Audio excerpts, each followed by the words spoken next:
This is the Candid podcast.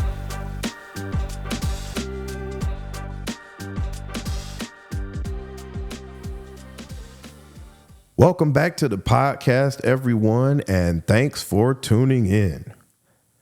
Talking about racism today. Racism against blacks not being dead, it's just different, but it still hurts. So here we go.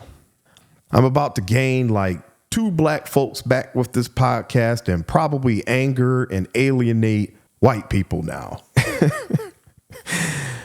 Oh, well, that's just the price of keeping things completely real, I guess. And I'm not going to change that no matter what anyone thinks of me. The truth of the matter is that this podcast was kind of sparked by a few conversations I've had with mostly older white people that I either know or just kind of run into in various situations as I'm out and about.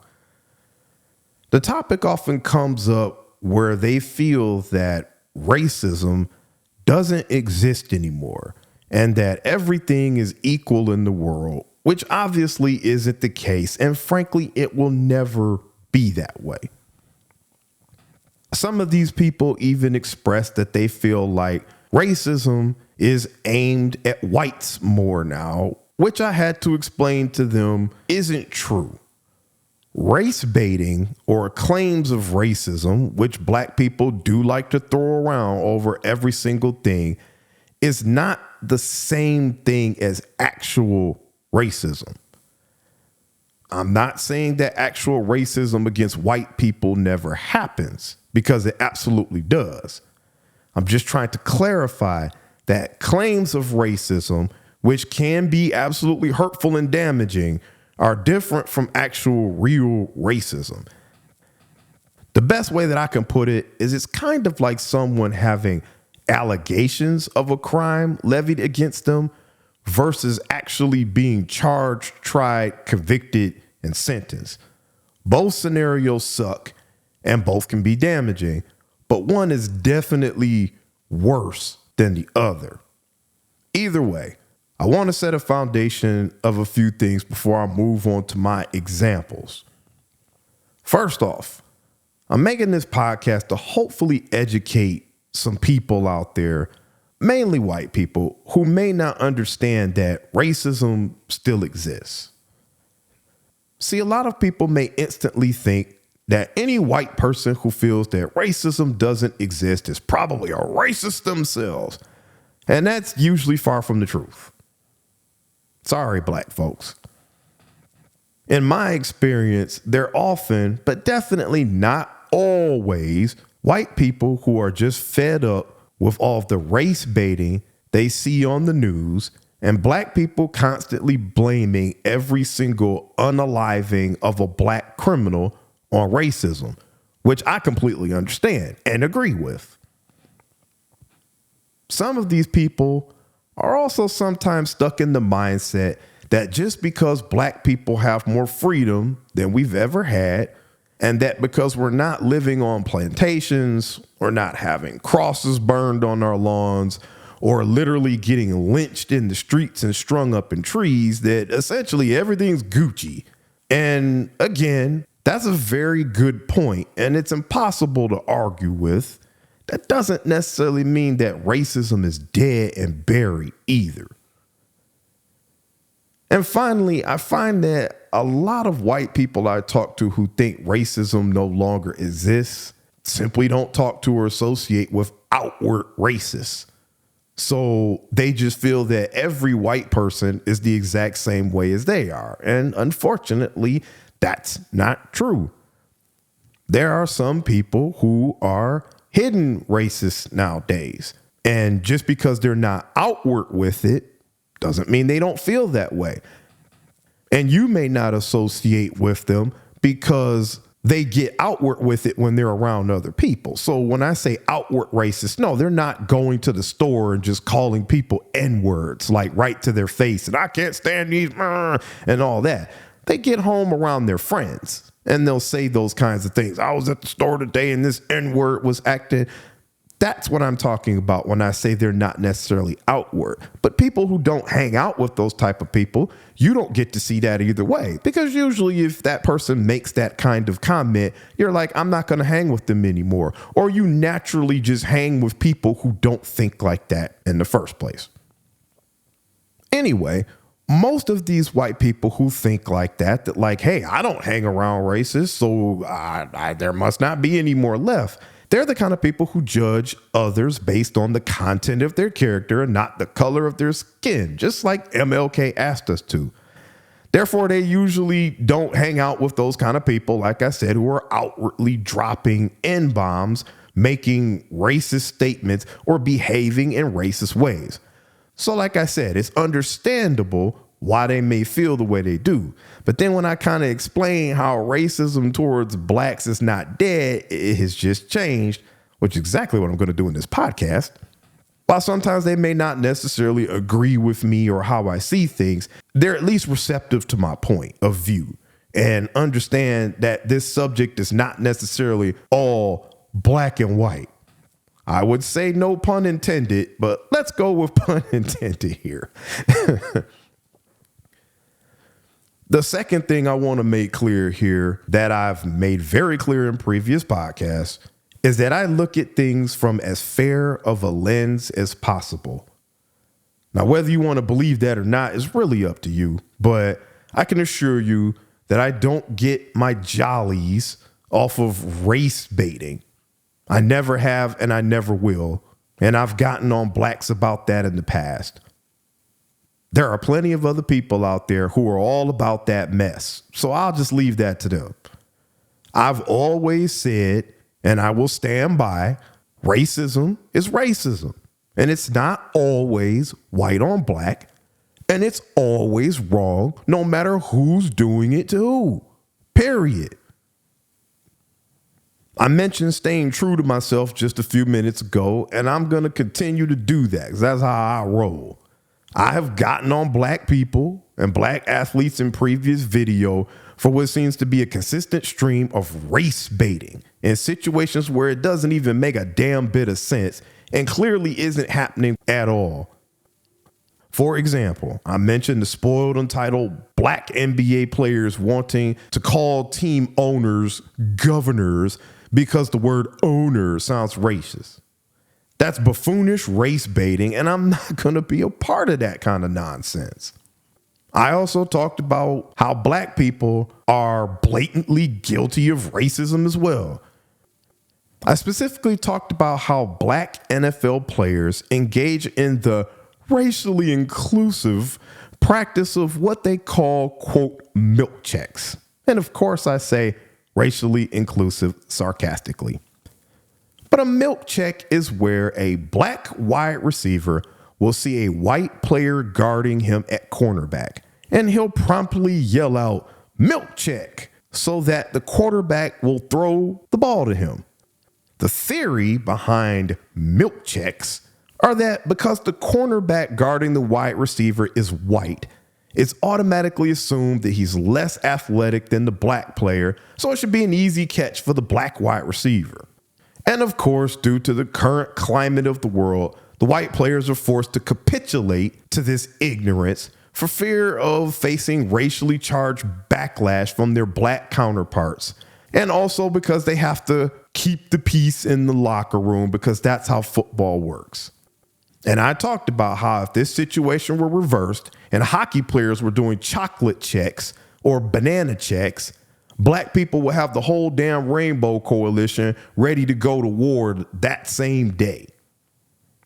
I'm saying all of this just for me to reaffirm that just because I'm about to demonstrate how racism against black people is still present, that doesn't mean that I'm accusing all white people of being evil or excusing or even ignoring the fact that black people are just as guilty of racism as well.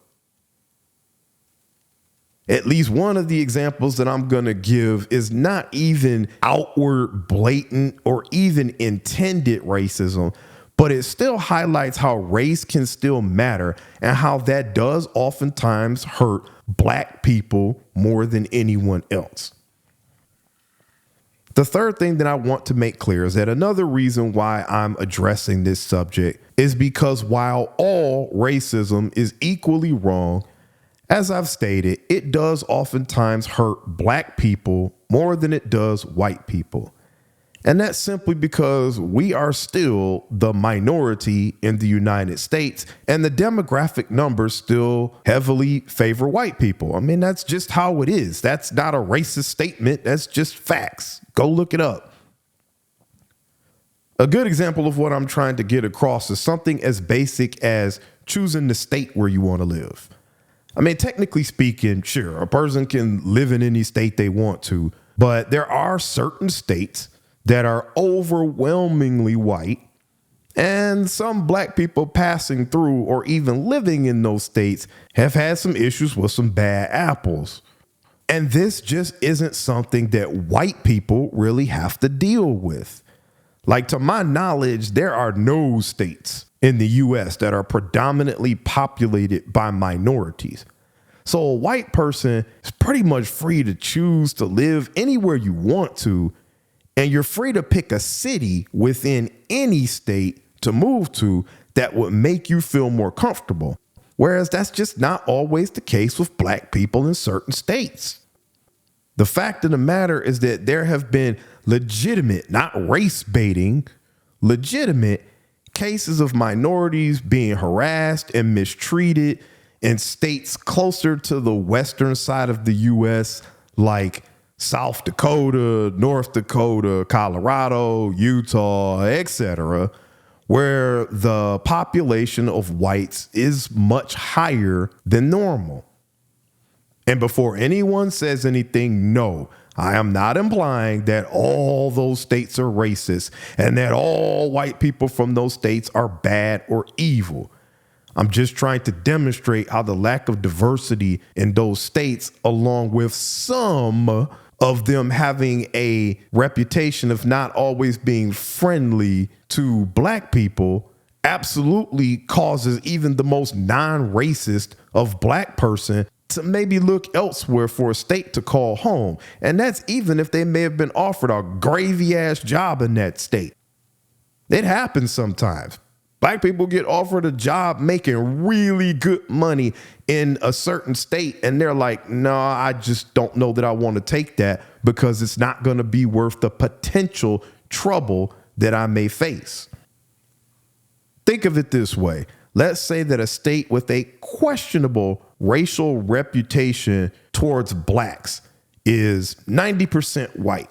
But let's just say, just for throwing numbers out there, only 5 to 10% of the people in that state are actually racist and act that way. Of course, that does not make the whole state racist, but how are we as black people supposed to know who and where those 5 to 10% of people are? We don't. So we simply just stay away and avoid the potential risk of trouble. Again, that's just not something white people have to deal with, as you can always find a city within any state that offers you the ability to live around more diversity or where you may feel more comfortable, as opposed to being stuck having to live in, for example, an urban area / the hood around a bunch of black people, and you as a white person having no earthly idea how you and your family are going to be received or get treated. Make sense? Okay, cool. Now I want to move on to some examples of what I'm talking about when I say that racism is still present but different. And by different, I mean it's more covert. And one major example that I can think of is the job hiring process. Now, I'm not going to get into the whole DEI debate because I have some feelings and thoughts on that, which I'm going to save for another podcast. But a quick spoiler is that I may not feel exactly how you may be thinking I'll feel, even after listening to this podcast. But in regards to the job hiring, I personally work in a field that's heavily white dominated. It's not like it's an anomaly to see other blacks in my field, but we are heavily underrepresented as opposed to white people, even in comparison to the demographics of the USA.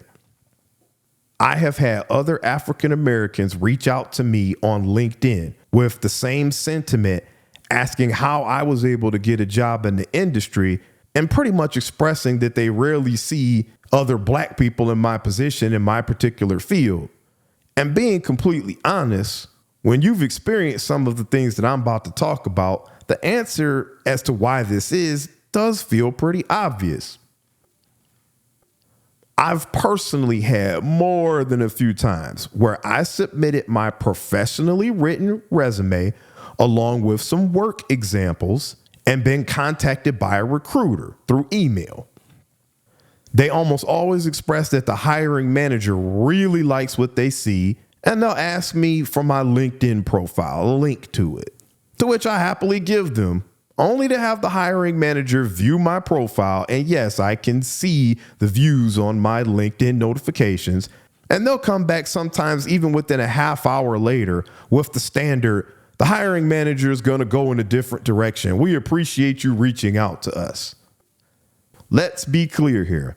I scrub my LinkedIn profile to ensure that it's perfectly clean as far as no posts liked or comments that would even remotely raise any kind of red flags. And I have a ton of connections on LinkedIn. Everything's properly filled out, and it's essentially a reflection of my resume. The only difference between my resume and my LinkedIn profile is that my picture is on my LinkedIn profile.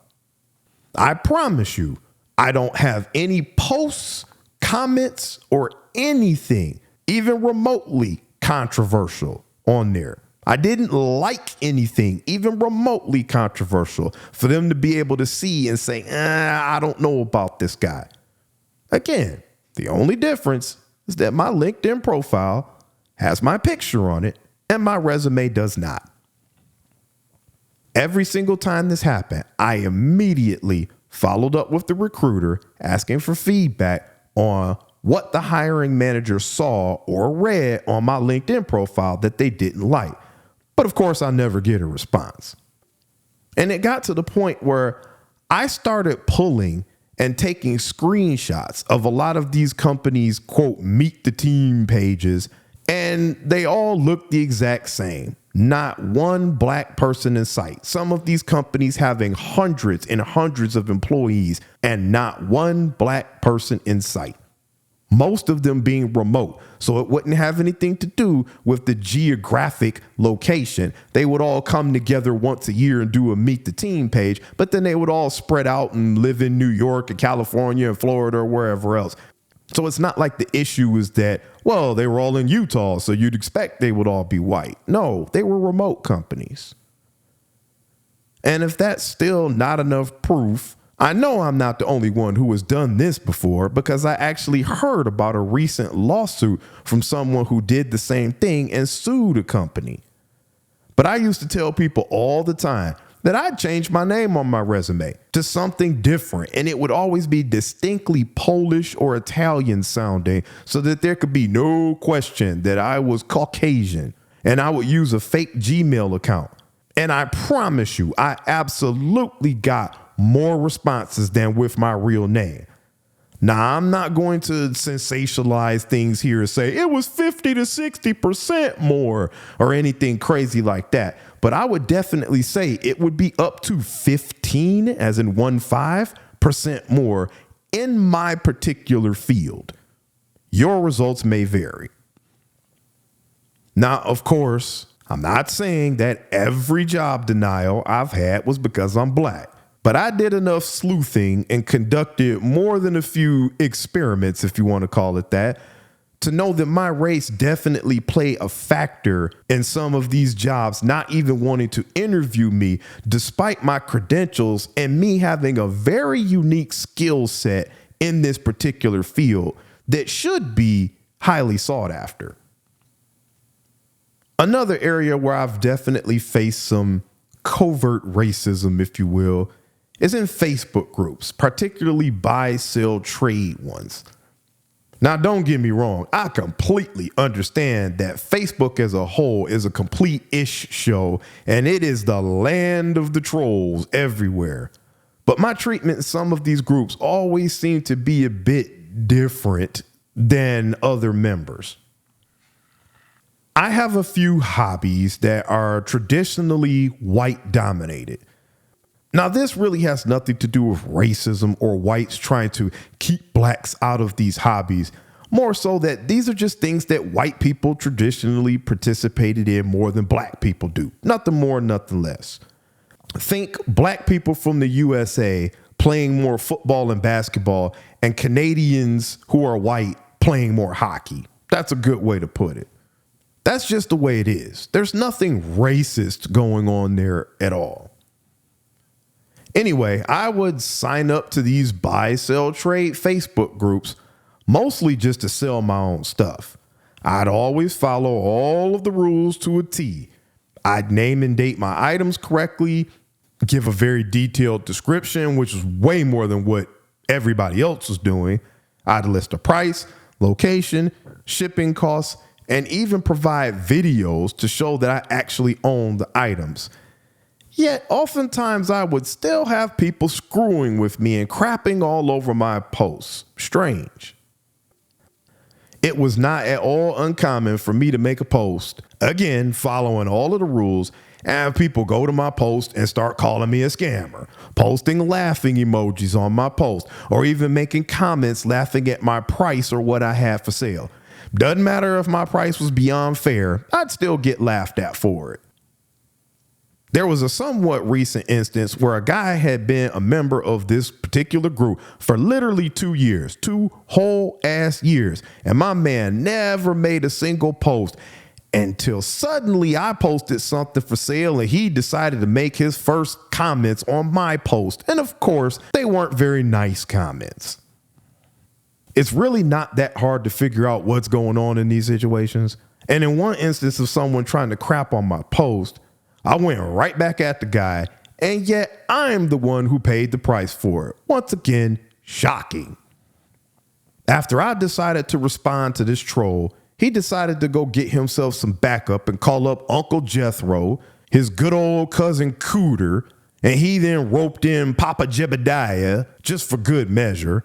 And they basically destroyed my entire post, talking a bunch of BS and just being all around assholes, which did include them posting memes of a large black woman with text of her speaking in Ebonics that says something, "I don't know what you be talking about," or something broken English garbage like that. As my post continued to get way the hell out of hand with this BS, guess what happened next? If you guessed that the mods kicked me out of the group, you're today's winner. Yep, I get trolled and have racist memes thrown at me for simply minding my own damn business, and I get kicked out of the group.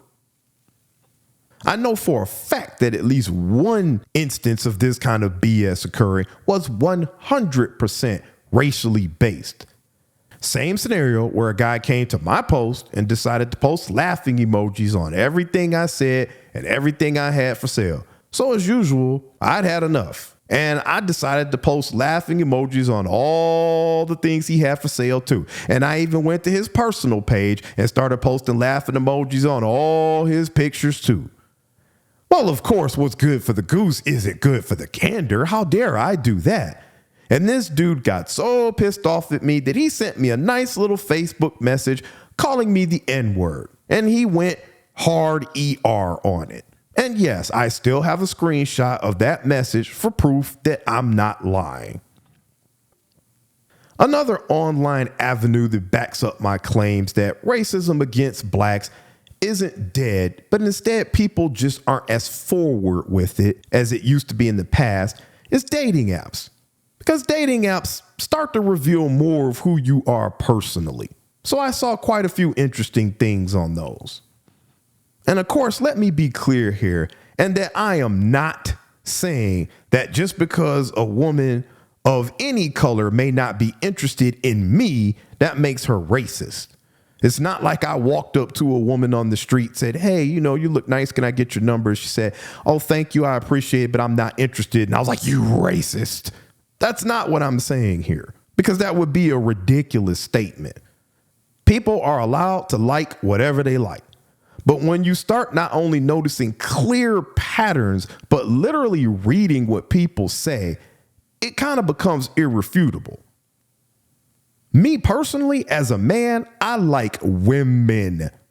And no, I don't mean that in a womanizing type of way. I mean, I like all women. I don't care what color you are. Just be attractive to me, funny, loyal, and a good person, and we're all good.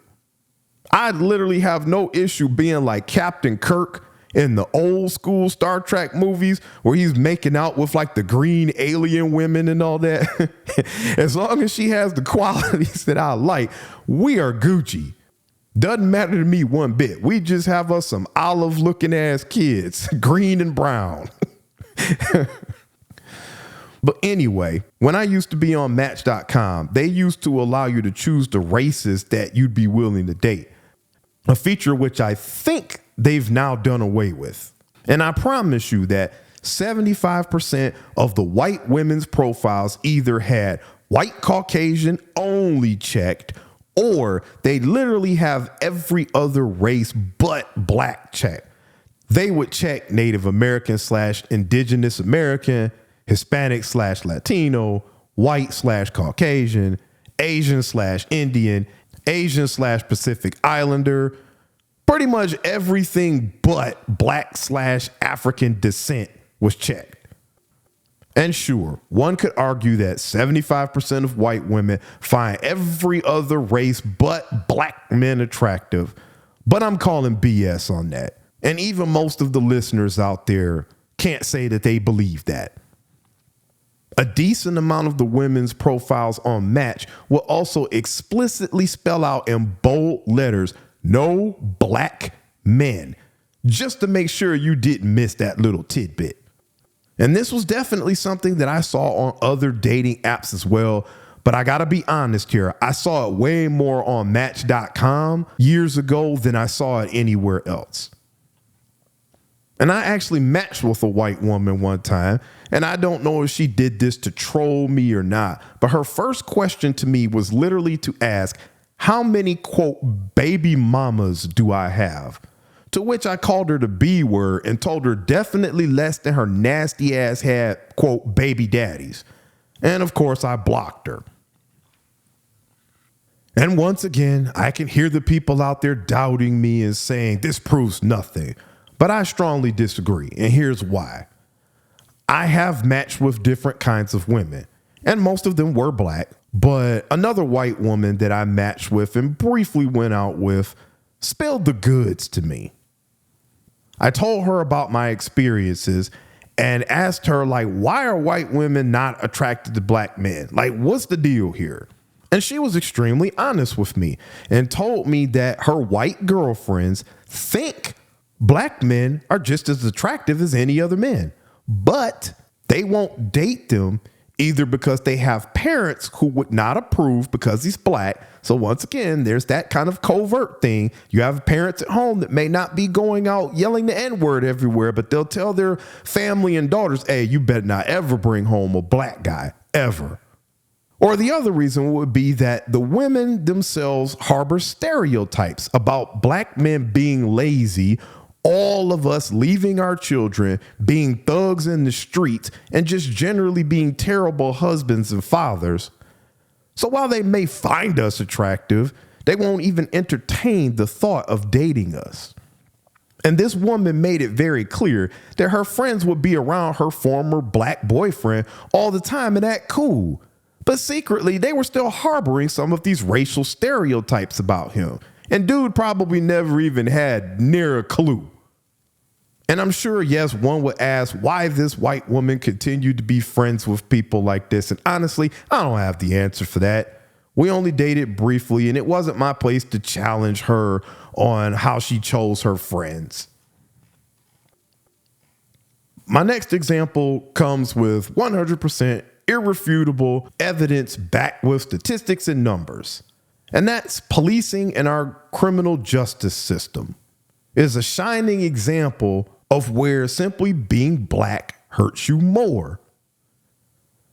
When it comes to the policing part, places like San Diego, California are absolutely notorious for having a comically disproportionate amount of traffic stops and searches on black people than whites. Again, we're not talking about black people being arrested for actual crimes, which I have absolutely no issue with. We're talking about black people being profiled, stopped, and searched. The most recent statistic I could find was that in 2022, black people in the San Diego region represented 4% of the adult population, but made up 17% of all arrests. And I'm sure most people would say it's deserved or because they were resisting. Nice try. But the data showed that blacks are 10 times more likely than whites to be arrested for resisting, delaying, or obstructing a police officer in San Diego. So blacks can commit the same, quote, crime as a white person does during a traffic stop in good old San Diego, yet we're 10 times more likely to get arrested for it. I'm sure some people are boiling over with excuses, anecdotes, and all that other kind of fun stuff to refute my claims, but the numbers don't lie. And this kind of stuff happens almost everywhere. And along these same lines, the numbers show that black people absolutely receive prison sentences that are longer than white people just because of the color of our skin. And I'm sure people are going to try to pull out the excuse that more black people repeat offend. And while, yes, that may be true based on the stats, first-time black offenders are still given prison sentences on an average of 20% longer than white offenders. And the Virginia State Crime Commission found that black males were given sentences that were sometimes up to 50% longer than white males. I don't think that was a first-time offender stat, though, but it still makes my point. If you've listened to my other podcasts on the black community, you'll know full well that I'm not excusing ignorance, foolishness, and buffoonery on the part of black people. So I'm not going to excuse the fact that we repeat offend more than other races. Sure, there are definitely some other factors as to why that happens other than just ignorance, foolishness, and buffoonery. But at the end of the day, it's up to us black people to just not offend in the first place. And for damn sure, don't re-offend once you've been given a second chance. With that being said, that still does not give the justice system the right to punish all black people more severely just because they may be more likely to re-offend. That's insane to me.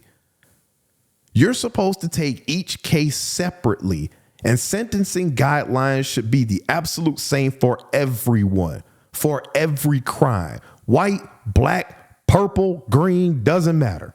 If you offend once for this crime, you get X number of years. If you offend a second time and it's this crime, you get X amount of years, and so on and so forth. And let's not pretend that this is something simply happening because black people offend more and it's somehow being used as a deterrent to being a criminal, because that ain't it. As of 2024, 74% of all sitting judges are white. And in recent years, we started to see more instances on video and hear more instances on audio of some of these judges making racist statements against black people and declaring how much they can't stand us. Again, believe what you will, and you're free to disagree with what I'm saying all you want to. But the, quote, subjectivity factor of this point is much lower than some of the other things I've just discussed, because the numbers simply don't lie. The final example I save for last, because to be fair, it doesn't fall under the category of racism, and it's not something that most white people are even actively doing to disparage blacks, but race/culture/demographics still factor into it. So I felt it would be good to discuss anyway. And what I'm referring to is advancing your career in corporate America, which does differ from my point about getting hired in the first place.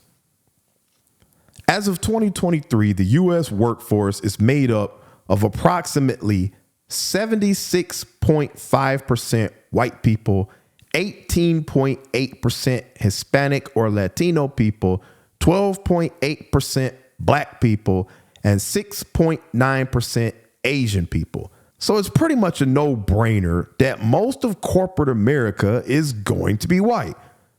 Again, this isn't all because of some master plan by the man to keep black people down, but more so just a function of the fact that white people make up the largest demographic that lives in the United States. So naturally, they're going to have a higher percentage of jobs in corporate America. It's just numbers. But the reason why I'm bringing this up, though, is because this still hurts black people in a way that most white people don't even realize. I don't care how many jobs you work at or where you go, no matter how much America tries to lie to us about hard work paying off and that the best person always gets the job. The true culture of the U.S. workforce that has been drilled into us at company after company is that it's not what you know, it's who you know. Because that's exactly what the speech is about. Building your professional network in order to advance entail. You're essentially becoming friends with other people in corporate America in order to leverage that relationship to move around and advance your career. And while I pretty much despise that kind of thinking because I'm a firm believer in the best person getting the job, regardless of relationships, the whole, quote, building your professional network game is free to play for everyone. The problem is that it's not necessarily fair to everyone. And here's the reason why. People, whether they're black, white, pink, or purple, almost always naturally gravitate towards other people like themselves.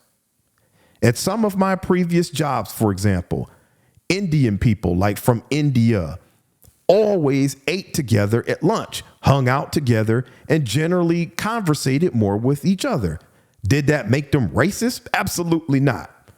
I seriously don't think I've ever met a mean Indian person in my life. They were always some of the nicest, most polite people I've ever worked with. They were easy to get along with. But that example still underscores my point.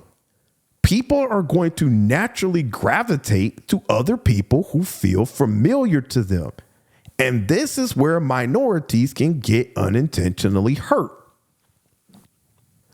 Given the fact that corporate America is overwhelmingly white, white people are going to naturally bond quicker and stronger with other white people simply because their backgrounds, upbringing, and life experiences are similar. A prime example of this is at a previous job I worked at. Absolutely none of the managers or people on the team that I was on were even the slightest bit racist at all.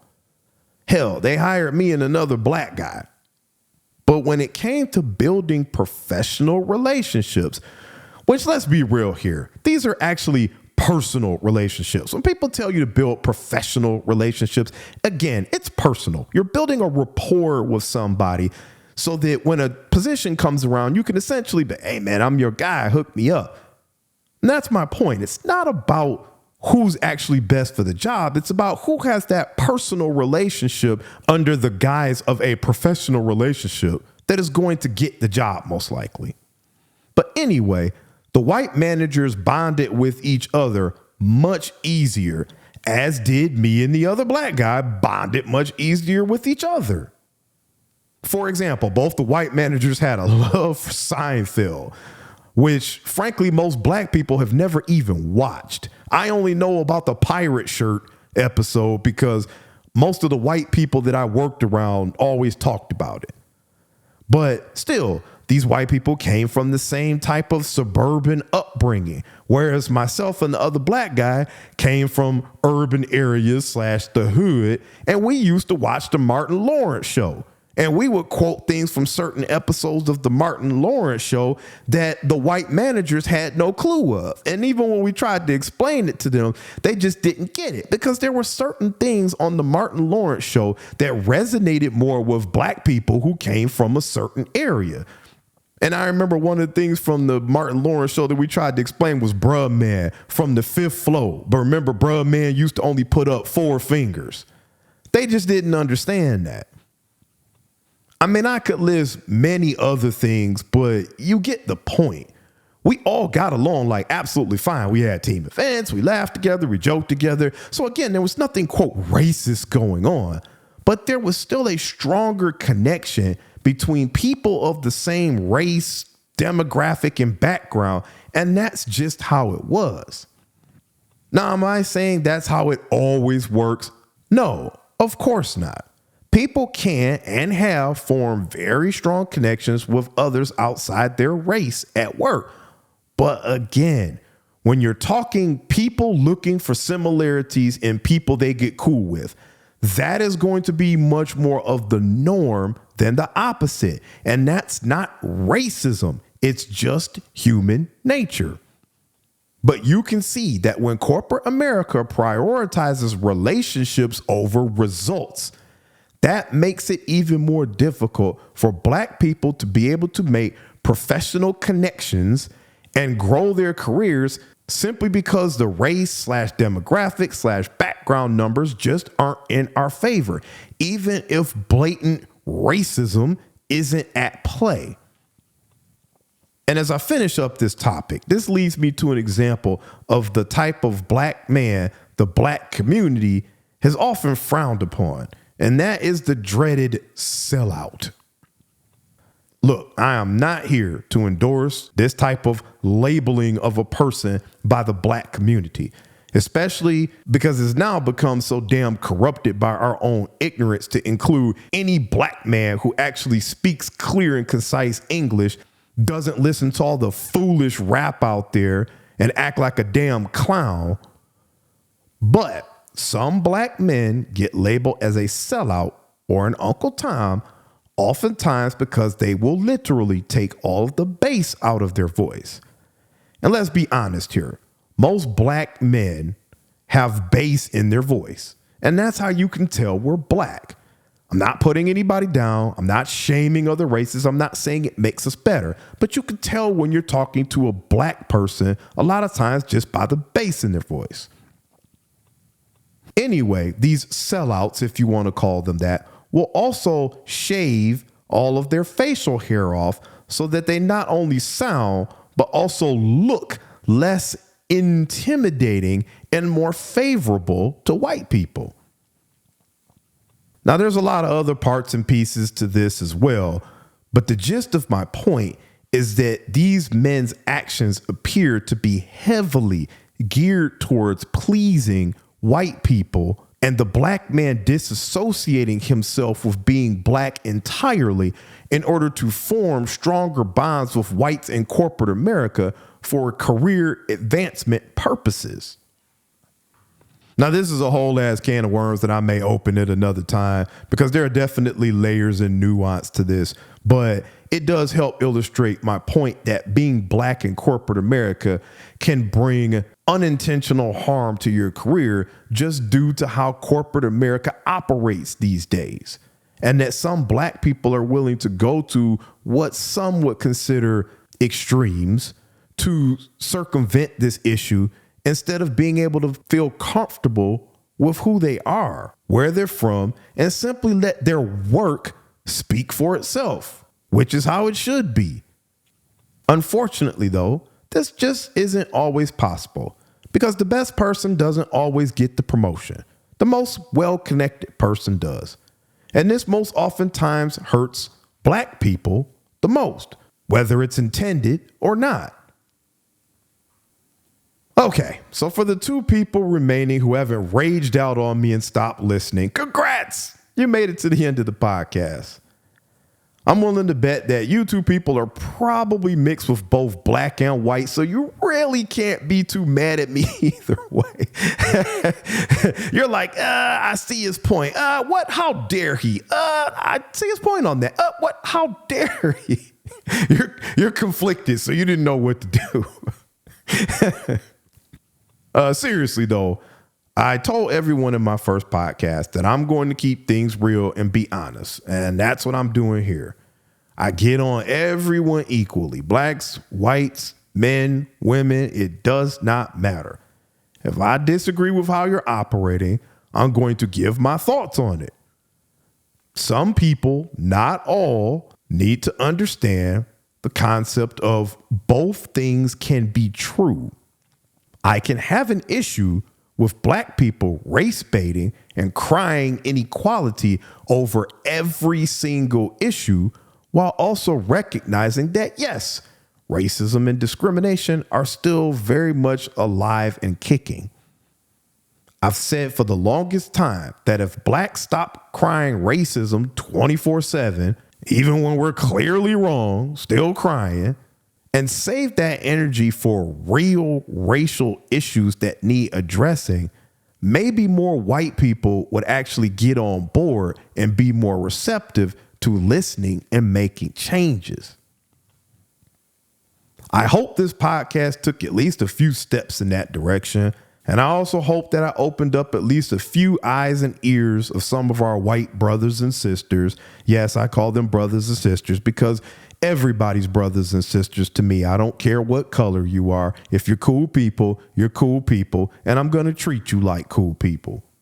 But anyway, I hope it does open up the eyes of those people who may still have misconceptions that America has completely rid itself of racism, because it hasn't. Yes, things are better, and racism definitely isn't anywhere near as bad as it was 100 or even 50 years ago. But it has morphed, and it still rears its ugly head, just in different forms than some people are used to seeing.